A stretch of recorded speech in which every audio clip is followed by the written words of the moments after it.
Hello everyone, good morning. Welcome to NS education. 24 मार्च के daily current affairs की बात करेंगे आज हम मध्य प्रदेश के इस वीडियो में।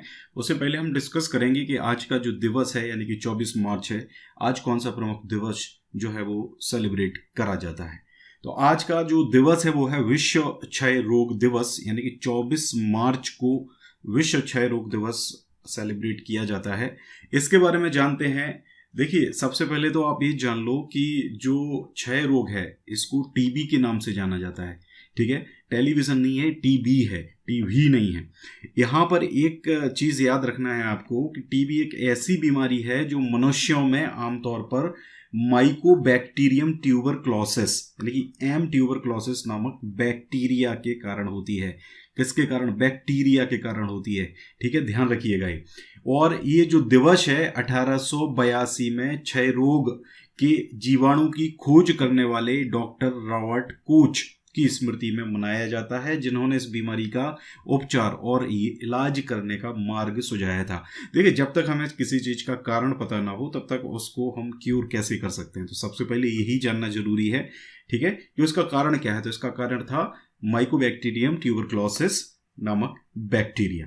1982 में international union against tuberculosis and lung disease ने इस तारीख को विश्व टीबी दिवस के रूप में घोषित किया था। ठीक है, तो इतनी जानकारी आपको होना चाहिए विश्व क्षय रोग दिवस से संबंधित। थीम की बात करें तो वर्ल्ड टीबी डे 2021 की जो थीम है वो है द क्लॉक इज टिकिंग। ठीक है, the clock is ticking. Quick recap करेंगे हम। कल पहला प्रश्न था, हाल ही में किसे वर्ष 2017-18 के लिए डॉक्टर विष्णु श्रीधर वाकणकर राष्ट्रीय सम्मान से सम्मानित किया गया है। तो ये प्रोफेसर गिरिराज कुमार हैं, जिनको वर्ष 2017-18 के लिए डॉक्टर विष्णु श्रीधर वाकणकर राष्ट्रीय सम्मान से सम्मानित किया गया है। साथ में VH सोनवड़े जो हैं, इनको वर्ष 2016-17 के डॉक्टर विष्णु श्रीधर वाकणकर राष्ट्रीय सम्मान से सम्मानित किया गया है। अगला प्रश्न था, जनवरी 2021 तक मध्य प्रदेश में नवकरणीय ऊर्जा की क्षमता कितनी है। तो नवकरणीय ऊर्जा की क्षमता जो है वो है 5044 मेगावाट। आगामी बारिश के मौसम में वन विभाग द्वारा प्रदेश में कितने पौधे रोपने का लक्ष्य रखा गया है। तो ये 5 करोड़ पौधे रोपने का लक्ष्य रखा गया है मध्य प्रदेश के वन विभाग के द्वारा। बेंगलुरु में आयोजित 3 दिवसीय राष्ट्रीय सब जूनियर वाली का कुश्ती प्रतियोगिता में मध्य प्रदेश के खिलाड़ियों ने 1 रजत और 6 कांस्य पदक सहित कुल 7 पदक जीते हैं। अगला जो प्रश्न है वो है, बेंगलुरु में संपन्न राष्ट्रीय घुड़सवारी प्रतियोगिता में मध्य प्रदेश राज्य घुड़सवारी अकादमी के किस खिलाड़ी ने 2 स्वर्ण और 1 रजत पदक मध्य प्रदेश को दिलाए हैं। तो यहाँ पर देखिए, हम बात करें तो फराज खां ने जो है, यहाँ पर थोड़ा सा क्वेश्चन को चेंज करना पड़ेगा क्योंकि टोटल 3 पदक जो हैं वो मिले हैं। क्वेश्चन थोड़ा सा गलत हो गया है। फराज खान ने इसमें 1 गोल्ड मेडल जीता है व्यक्तिगत कैटेगरी में। ठीक है, दूसरा राजू सिंह भदौरिया ने 1 रजत पदक जीता है व्यक्तिगत कैटेगरी में। ठीक है, इसके अलावा दोनों ने मिलकर, ठीक है, एक साथ 1 गोल्ड मेडल इसके अंदर जीता हुआ है। ठीक है, तो अब ये सही हो जाएगा। प्रणय खरे की बात करें तो इनका संबंध भी घुड़सवारी से ही है, भोपाल के रहने वाले हैं। ठीक है, ये ध्यान रखिएगा, भोपाल के रहने वाले हैं और इनको 2018 का विक्रम अवार्ड दिया गया था। ठीक है, ध्यान रखिए, 2018 का विक्रम अवार्ड दिया गया था। कुछ जो खिलाड़ी हैं मैं आपको बता देता हूँ यहाँ पर एक चीज़, क्योंकि देखिए खिलाड़ियों से संबंधित प्रश्न एग्जाम में काफ़ी पूछे जाते हैं और जो फेमस खिलाड़ी हैं प्रश्न उनसे ही पूछे जाते हैं। ठीक है, यहाँ पर एक नाम आपको याद रखना है, सोनू गोलकर। ठीक है, सोनू गोलकर जो है ये आपके, इनका जो संबंध है वो भोपाल से ही है और ये क्रिकेट खेलते हैं। ठीक है, ये जहाँ तक मुझे याद है प्रश्न MPPSC में पूछा गया था जनवरी 2020 में जो एग्ज़ाम हुआ था, जहाँ तक मुझे याद है। ठीक है, इसके अलावा हर्षिता तोमर जो है, इनका संबंध है सैलिंग से। ठीक है, सैलिंग से इनका संबंध है और इनका जो जिला है वो कौन सा है, वो है होशंगाबाद जिले की ये रहने वाली है। ऐसी पूजा वस्त्रकार की बात करें अगर हम, पूजा वस्त्रकार, तो पूजा वस्त्रकार का संबंध किससे है? क्रिकेट से है। ठीक है, ध्यान रखिएगा। और ये कहाँ से हैं? ये है मध्य प्रदेश के शहडोल जिले से। ठीक है, तो इतनी चीज याद रखिए। आगे बात करेंगे आज के करंट अफेयर की। तो पहला जो प्रश्न है वो है, विश्व जल दिवस पर प्रधानमंत्री नरेंद्र मोदी की मौजूदगी में केन बेतवा लिंक परियोजना के लिए MOA यानी कि मेमोरेंडम ऑफ एग्रीमेंट पर हस्ताक्षर किए गए। देखिए ये एमओयू नहीं है, ठीक है, मेमोरेंडम ऑफ अंडरस्टैंडिंग ये नहीं है, ये मेमोरेंडम ऑफ एग्रीमेंट है। इस एमओए पर केंद्रीय जल शक्ति मंत्री गजेंद्र सिंह शेखावत, मध्य प्रदेश के सीएम शिवराज सिंह चौहान, उत्तर प्रदेश के सीएम योगी आदित्यनाथ ने हस्ताक्षर किए हैं, ठीक है। इस परियोजना से नॉन मानसून सीजन यानी कि नवंबर से अप्रैल के मध्य, जब मानसून नहीं होता है, मध्य प्रदेश को 1834 मिलियन क्यूबिक मीटर और यूपी को 750 मिलियन क्यूबिक मीटर पानी मिलेगा, ठीक है। इस परियोजना की कुल लागत की बात करें तो 35,111 करोड़ रुपए की कुल लागत है और इस परियोजना में 90% राशि केंद्र सरकार के द्वारा दी जाएगी, बाकी 5% जो राशि है वो उत्तर प्रदेश और मध्य प्रदेश की हिस्सेदारी में आएगी। इस योजना से सागर, विदिशा समेत मध्य प्रदेश के 8 जिलों को पानी मिलेगा। इनमें जैसे आपका टीकमगढ़, छतरपुर, ये भी आपके जिले इसके अंदर आएंगे, ठीक है। ऐसे आपका झांसी है उत्तर प्रदेश का, ये सब जिले इसके अंदर आएंगे। यहाँ पे अगर हम बात करें तो केन बेतवा लिंक परियोजना के बारे में आपको ये जानना पता होना चाहिए कि सबसे पहले नंबर की ये परियोजना है जो नदी जोड़ो परियोजना के तहत इसको, मतलब 2 नदियों को जोड़कर, केन और बेतवा नदी को जोड़कर बनाई गई है। और इसका स्टार्टिंग कब हुई थी? इसकी स्टार्टिंग हुई थी 22 अगस्त 2005 को, ठीक है, 22 अगस्त 2005 को हुई थी। उत्तर प्रदेश और मध्य प्रदेश की संयुक्त परियोजना है। इसमें 72 मेगावाट जो है, 72 मेगावाट का विद्युत उत्पादन किया जाना है और परियोजना से करीब 8-9 लाख हेक्टेयर के समथिंग जो सिंचाई क्षेत्र है वो मतलब इसका कवर होगा। ऐसे ही नर्मदा मालवा गंभीर लिंक परियोजना भी है मध्य प्रदेश के अंदर, जो दूसरी परियोजना है नदी जोड़ो परियोजना के तहत। इसको प्रशासकीय स्वीकृति दी गई थी 17 जून 2014 को, ठीक है, ये भी आप ध्यान रख लीजिए। और इसकी जो लागत है वो आएगी करीब 2143 करोड़ के समथिंग, ठीक है, 2143-44 करोड़, ठीक है। और इससे लाभान्वित होने वाले जो जिले हैं वो कौन कौन से रहेंगे? इंदौर, उज्जैन, ठीक है, ये भी आप ध्यान रखिएगा। अगला प्रश्न है, हाल ही में प्रदेश में सूक्ष्म, लघु एवं मध्यम उद्योग के लिए कितने क्लस्टर स्वीकृत किए गए हैं? तो सूक्ष्म, लघु और मध्यम उद्योग के लिए मध्य प्रदेश में भी हाल में 1800, टोटल कुल मिलाकर 1800 क्लस्टर्स जो हैं वो स्वीकृत करे गए हैं। अभी हाल ही में मुख्यमंत्री शिवराज सिंह चौहान ने ये जानकारी दी है, चूंकि 23 मार्च 2020 को ये मुख्यमंत्री बने थे। कल यानी कि 23 मार्च 2021 को इनको पूरा 1 साल हो गया है, ठीक है। तो प्रदेश में सूक्ष्म, लघु एवं मध्यम उद्योग के लिए 1800 क्लस्टर्स जो हैं वो स्वीकृत किए गए हैं। इनका उद्घाटन जो है वो अप्रैल माह में किया जाएगा। प्रदेश में छोटे कारखाने शुरू होने से करीब 50,000 से अधिक लोगों को काम भी दिया जाएगा। मुख्यमंत्री ने 22 मार्च को भोपाल के मिंटो हॉल में एक कार्यक्रम आयोजित हुआ जिसमें किसानों को राहत राशि की दूसरी किस्त के 1530 करोड़ रुपए, मुख्यमंत्री किसान योजना के तहत 340 करोड़ रुपए और ग्रामीण पथ विक्रेताओं को 60 करोड़ रुपए लोन की राशि उनके खातों में ट्रांसफर करी है। कब करी है? 22 मार्च को। कहां से? भोपाल से करी है।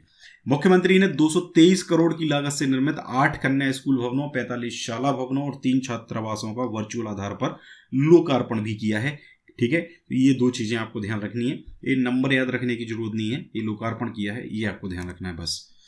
अगला प्रश्न है, very very very most important question रहेगा आपका ये। इमेज प्रोसेसिंग और आर्टिफिशियल इंटेलिजेंस से देश में खत्म हो रहे ग्लेशियरों को चिन्हित करने की तकनीक पर शोध करने के लिए किस जिले की काजल अग्रवाल को सम्मानित किया गया है?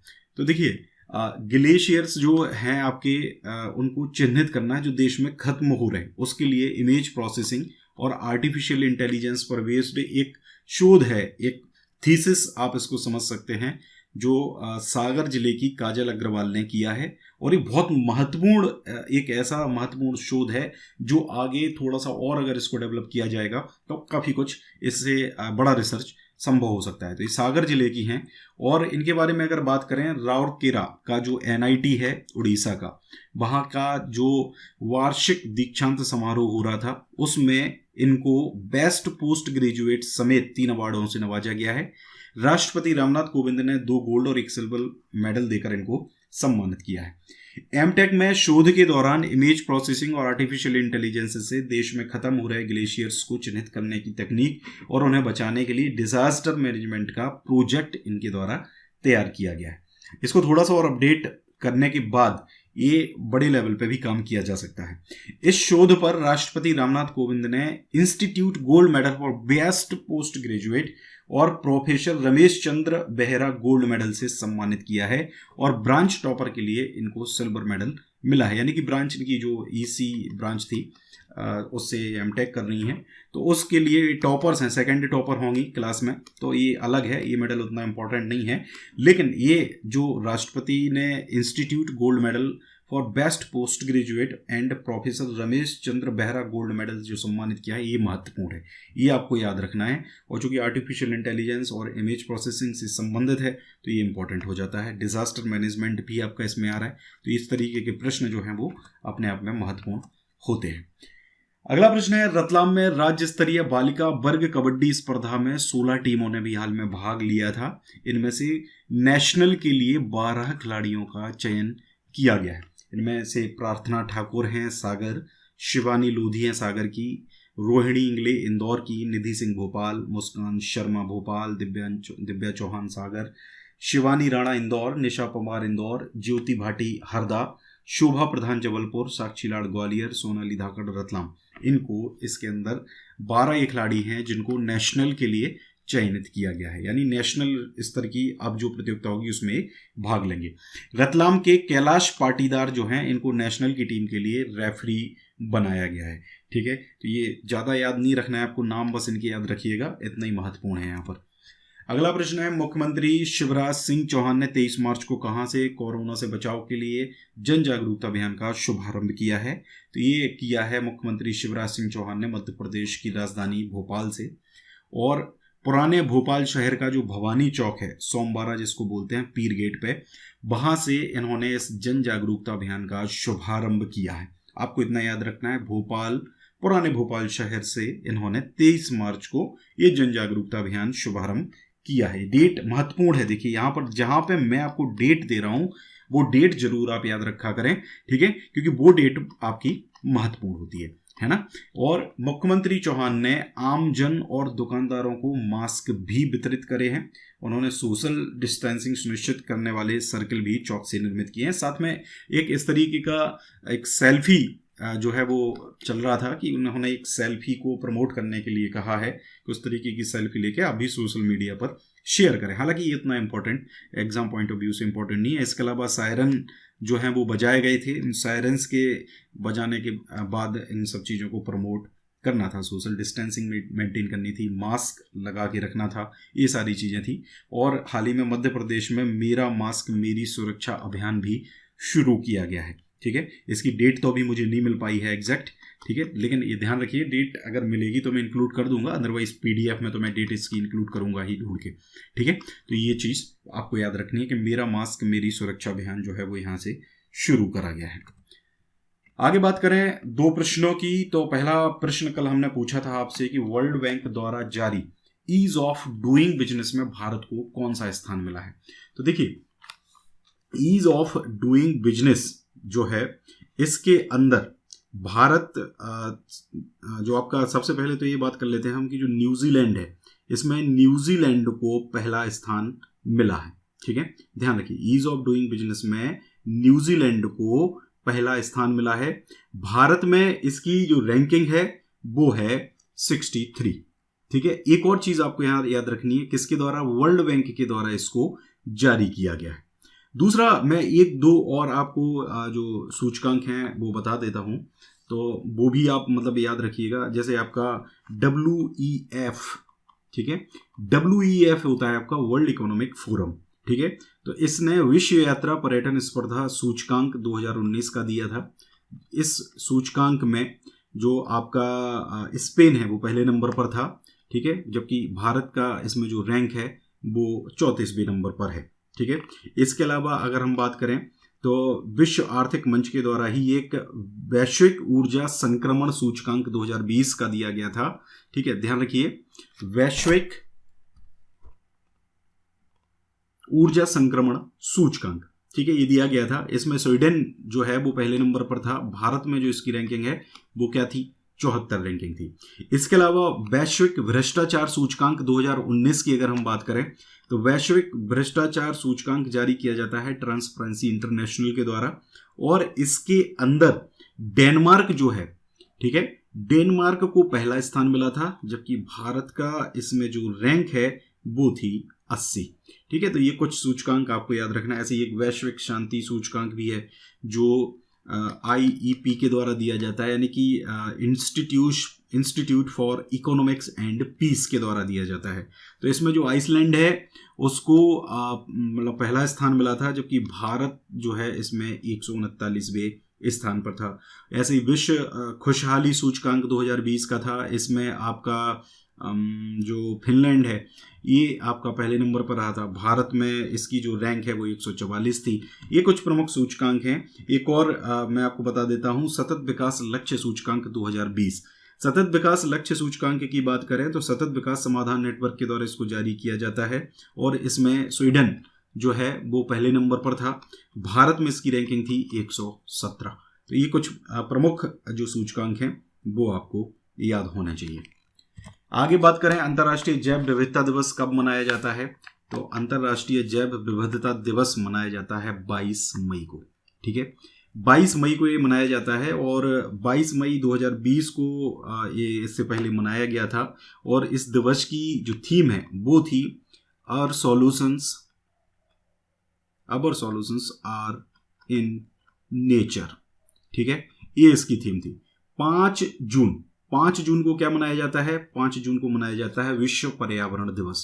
ठीक है, ये ध्यान रखिए। किसी ने कमेंट नहीं किया, आप लोग कमेंट नहीं कर रहे हैं तो ये क्वेश्चन का जो सीरीज है इसको फिर हम बंद कर देते हैं, क्योंकि इसमें मुझे अच्छा खासा तैयारी भी करनी पड़ती है, टाइम भी देना पड़ता है, रिकॉर्डिंग भी करनी पड़ती है, लेकिन आप लोगों का रिस्पॉन्स कोई खास मुझे मिलता नहीं है। मैंने आपसे कहा था ये सारे दिवस जो हैं वो आपको बताने, तो आप लोग कमेंट करना जरूरी नहीं समझते हैं। वीडियो को शेयर करना तो चलिए बहुत दूर की बात है, लाइक करने में भी आपको प्रॉब्लम होती है। तो अब बहुत सारे चैनल आ गए हैं, तो क्यों ना फिर इसको मैं बंद ही कर देता हूँ, भाई केवल करंट अफेयर पढ़ाते हैं वो ज़्यादा सही रहेगा। तो यार थोड़ा सा मतलब ये चीज़ सोचा करो यार कि आपके लिए कोई इतनी मेहनत कर रहा है तो एटलीस्ट थोड़ा सा तो उसको सपोर्ट करो। अभी कुछ बोलना शुरू कर दो तो कमेंट आने लगते हैं कि बकवास करते हो ज़्यादा, मतलब इस तरीके का, मतलब आपको बस वही चाहिए। अभी ज़्यादातर लोग जो हैं वो स्किप करने लगे होंगे वीडियो को, मतलब ये कोई तरीका नहीं होता है ना। आपके लिए कर रहा हूँ, आपके लिए मेहनत कर रहा हूँ, और इतनी सारी चीज़ें एक ही वीडियो में बताने की कोशिश करता हूँ ताकि आपको इधर उधर ना भटकना पड़े। कुछ चीज़ें कमेंट करने के लिए इसलिए कहते हैं ताकि आप भी थोड़ा सा रिसर्च करने की एक आदत डालो। जब तक आप रिसर्च नहीं करोगे ना चीज़ों पे, तब तक आपको दिमाग में चीज़ें नहीं घुसने वाली हैं। कितना पढ़ोगे यार, इतना सिलेबस है, समुद्र है पूरा समुद्र। उसमें आप ये नहीं सोच सकते कि हम क्या छोड़ें क्या पढ़ें, कितना पढ़ना है कितना छोड़ना है। तो ये सारी चीज़ें जो इम्पोर्टेंट हैं, कहीं ना कहीं एटलीस्ट आप लोगों से ज़्यादा एक्सपीरियंस है। माना कि सफल नहीं हुए हैं कभी किसी एग्जाम में, लेकिन कम से कम आप लोगों से ज़्यादा एक्सपीरियंस है। मेरा टेक्निकल लाइन है, टेक्निकल लाइन में बहुत सारी चीज़ों में कई आगे जाके वापस लौट के आया हूँ। ठीक है, तो कहीं ना कहीं मेरा कहने का मतलब ये है कि थोड़ा सा सीरियस होके जो चीज़ कह रहा हूँ उसको अगर आप करोगे तो बड़ा अच्छा रहेगा। चलिए खैर बात करें अगर 21 मार्च की, तो 21 मार्च को कौन सा दिवस मनाया जाता है, चलिए कमेंट करके आप बताएंगे, मैं इसको नहीं बताने वाला हूँ। 4 फरवरी को विश्व कैंसर दिवस जो है वो मनाया जाता है। ठीक है, तो ये है 21 मार्च का, आपको कमेंट करके बताना है। अगला प्रश्न है WHO मुख्यालय कहाँ स्थित है, ये आज का प्रश्न है आपका। दूसरा जो प्रश्न है Raja Ramanna centre for advance technology का स्थापना वर्ष है। ये 2 कमेंट करके आपको बताना है। वीडियो को यहीं फिनिश करते हैं। Thank you very much.